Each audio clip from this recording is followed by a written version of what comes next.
దేవుని పరిశుద్ధమైన నామానికి మహిమ కలుగును గాక. ఈ రోజున దేవుడు మనల్ని ప్రేమించి మనకు అనుగ్రహిస్తున్న వాగ్దానము యెహోషువ గ్రంథము 3వ అధ్యాయము 5వ వాక్యము.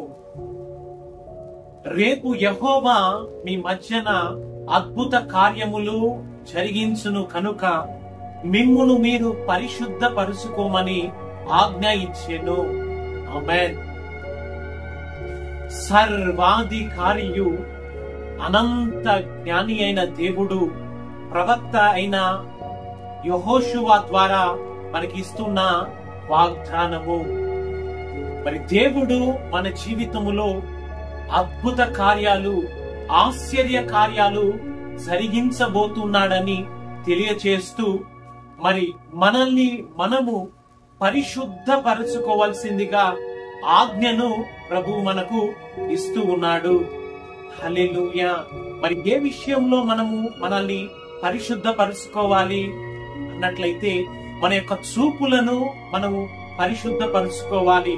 మన యొక్క ప్రవర్తన, మన యొక్క మాటలు, మన యొక్క హృదయ ఆలోచన అన్నింటినీ పరిశుద్ధపరుచుకోవాలని మన ప్రభు అయిన యేసయ్య రక్తములో కడగబడి పరిశుద్ధపరుచుకోవాలి అని దేవాది దేవుడు ఆత్మ స్వరూపిగా మనందరితో మాట్లాడుతూ ఉన్నాడు. హల్లెలూయా.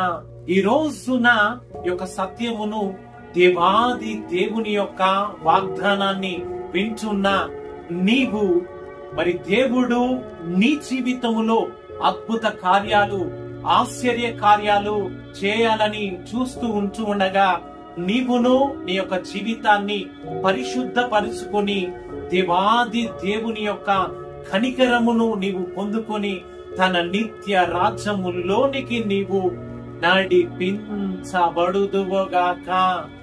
ఆమేన్. హల్లెలూయా.